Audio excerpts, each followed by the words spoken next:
Let's get to the story of the day. I was invited to a Tibetan Lama's talk many years ago. I like listening to him. The scent of incense, the sound of bells, the robes, and his mala all seemed to conjure a deep memory. He didn't have my entire attention until he answered a question from the audience. I don't recall the question, but I recall the answer. Bleeding to death is one of the most conscious and desirable ways to die, because you stay present until the very last possible second, and you can experience and see the stages of separation you go through when leaving the physical realm, he said. This captivated me. I knew that was true, but I'd never heard anyone confirm it. My entire body shook with joy. In some ways, it felt validated. After the birth of my second kid, I hemorrhaged and bled to death when I was 25 years old. I underwent what is now known as a near-death experience, or NDE. I had an 18-hour labor, and by the time my son was born, we were both very damaged. I was taken to a ward and left to rest alone.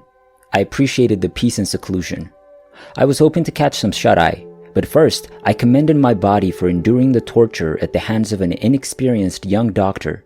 I prayed for my tiny baby, who'd been damaged and traumatized by the journey through my pelvis, and thanked God for safely delivering us both and giving me the fortitude and courage to give birth naturally and without medicines.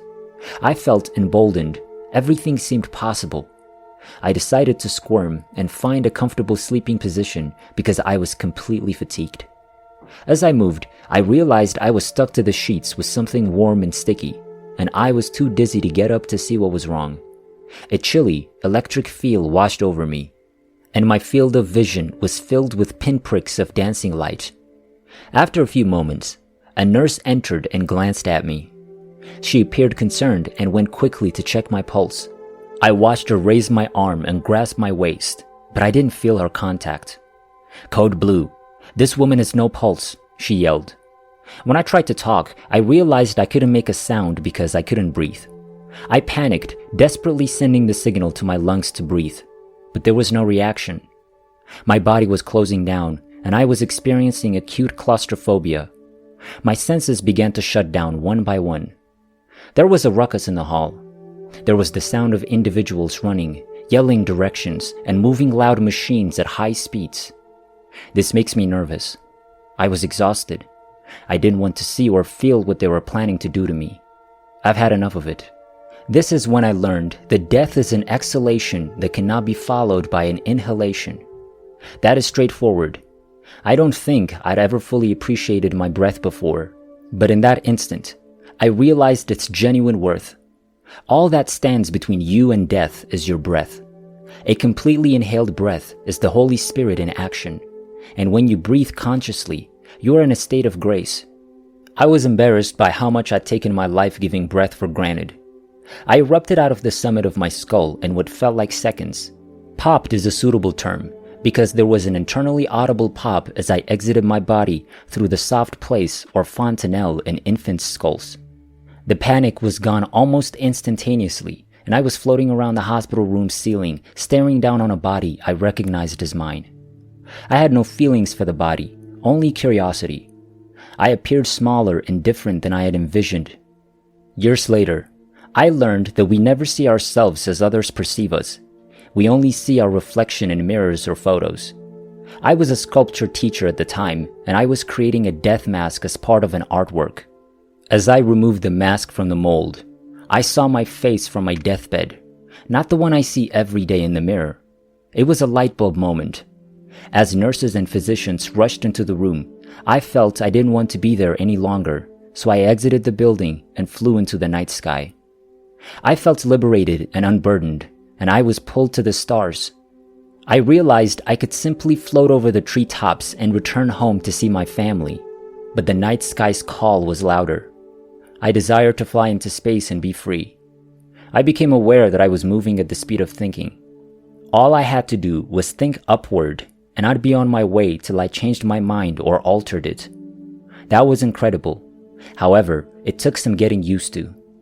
My old belief system severely constrained me, I felt. I recognized that my thoughts were quickly forming my reality, so I needed to be precise. I turned around and saw Earth. She was like a gem poised in space, very lovely. I enjoyed Earth. In fact, I loved it more than my own body. I was heartbroken to be leaving her, and I finally knew what it meant when people said, "The Earth is our mother." She's a living being. I'd been too preoccupied with myself to notice. Then, while I pondered what to do in this new scenario, I began to see my life flash before my eyes, like a holographic film. That is, I watched it in 3 dimensions, using all of my senses. I was a witness to my own life, an objective witness. I say objective because I felt everyone's emotions and observed everyone's point of view, not just my own selfish one. When I was approximately 2 years old, I shoved my neighbor off my swing, sending him home crying, and I felt fine because it was my swing. And another, a young man in college rapidly fell in love with me because he sensed I was the one for him. His passion and intensity terrified me, so I fled without explanation. I could feel his anguish. I'd shattered his heart. Another motive emerged during my life evaluation. I lied to myself about saving the other person by not stating the truth when I was clear about how I felt, or I avoided confrontation by appearing to be confused. I was showed how harmful this was. It's like throwing a stone into the midst of a still pond. The waves continue till they reach the coast, then bounce and go again, acting and interacting. The repercussions are felt in ways that we cannot even fathom. I was perplexed when it was over. Wait a minute, I replied to myself.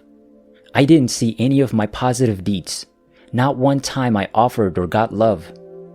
The love you give and the love you get are yours for all eternity. You only answer for your incompletions, all the things not uttered or done, a voice said to me. What I had seen made sense. I saw all of my shortcomings. Why hadn't anyone informed me? I could have handled things differently. I also saw that I was being shown all of the paths I'd not pursued in life. There were numerous paths accessible, seemingly effortless virtual superhighways, straight and well lit with no speed limit, similar to the Autobahn in Germany. There were also twisting wooded routes with rest spots, similar to the inviting roads across the countryside. Mysterious and dark, alluring since I couldn't predict where the path would lead or what adventures lay ahead. We frequently pick this convoluted path since it's the model that our families have set for us. We don't believe we deserve the clear, easy way because it may be boring and monotonous, or it may be too visible, or it may not be hard or daring enough. We're also concerned that if we pursue the direct routes, we will arrive to God too quickly and our lives would be cut short. Which, I should add, demonstrate how little we trust God. This is one way to keep suffering going. Then I was shown instances in my life where angels directly assisted me. They came in a variety of disguises, and I was shocked at my lack of acknowledgement and thankfulness, as well as how cherished and protected I'd been in my relatively brief existence. I was 15 when I was admitted to the hospital to have a grapefruit-sized cyst removed from an ovary. This operation had gone badly, and as I went to the bathroom, my incision opened, revealing my intestines to my dismay. Although I was reclaimed, an infection set in. I wanted to die while I laid in bed. My existence seemed nothing but misery. In the dark, a presence appeared by the side of my bed and remained vigilant. This entity said, "Have heart. The best is yet to come," as the sun rose in the morning and the rays shone in on my face. Then he vanished. I began to feel better. In another case, I was out of state for homecoming weekend during college and had to return to my dorm before curfew. My attempts to return had been a comedy of errors. I had misplaced my ticket, the plane was late, and so on. I had a 103-degree fever due to strep throat and had no money. I discovered I needed $19 and change to get a bus back to college when I arrived at Port Authority in New York City. Then a man strolled out of the crowd, handed me a $20 cash and said, "Get back safely." I was sick and desperate. He was gone before I could say anything. He was a guardian angel. Others were revealed to me, and these were just a few examples of many. It took some time for me to process everything that was being shown to me. I felt like I was being shattered. I found myself approaching what appeared to be a tunnel once more, this time at the speed of thought. I approached the ribbed opening, naturally inquisitive but apprehensive. The tunnel was tall enough to walk through, but it became increasingly tight as it progressed. It had a dark brownish, gray, pinkish tint that felt silky, like velvet. I was drawn to the far end of the room, to the brightest light I'd ever seen. The light sprang to life. Consider powder snow balling from an evergreen tree into the wild and being caught by the sun. Each flake is a shimmering rainbow in the wind. That's exactly how it felt, except more wonderful because it was living. I made the decision to go, regardless of the cost. I spotted golden egg-like formations of light moving as I approached the end of the tunnel and walked into the light. I'm not sure how I discovered it, but each golden shape contained a familiar person. My father was standing to my left. I was happy to see him because he died when I was only 20 years old, and I had missed him much. "Daddy," I reasoned. Every idea was telepathic. When my father was living, that was a natural method of communicating between us.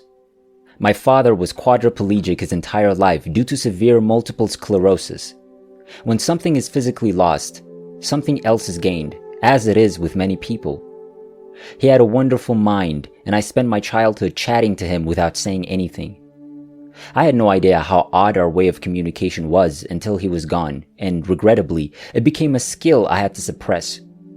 I discovered that people dislike having their minds read. All humans, it is believed, have the ability to converse telepathically, and I believe they do. Secrets, falsehoods, and withholdings are the only things that prevent telepathy. These things rendered us inoperable.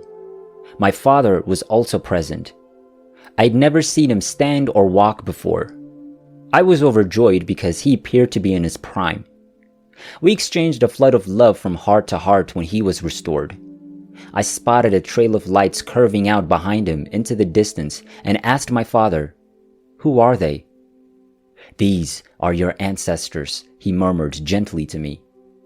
"They've arrived to greet you. Didn't you realize you were your forefathers' last hope?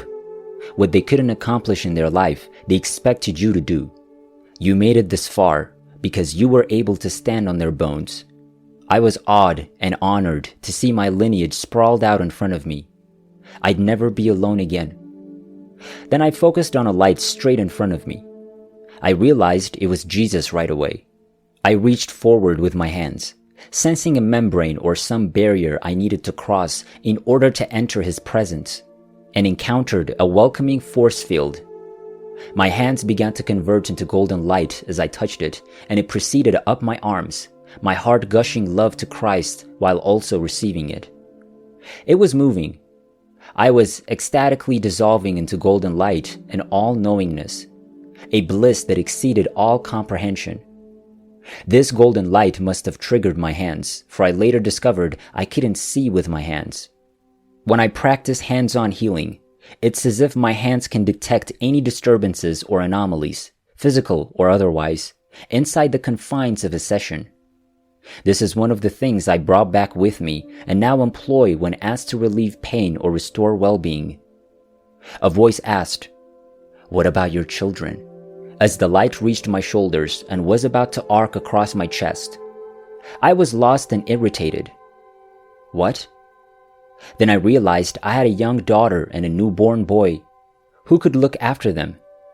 I thought of my then husband, and I saw my children's lives, the lives they would have if I left them to be raised by him, and that wasn't acceptable.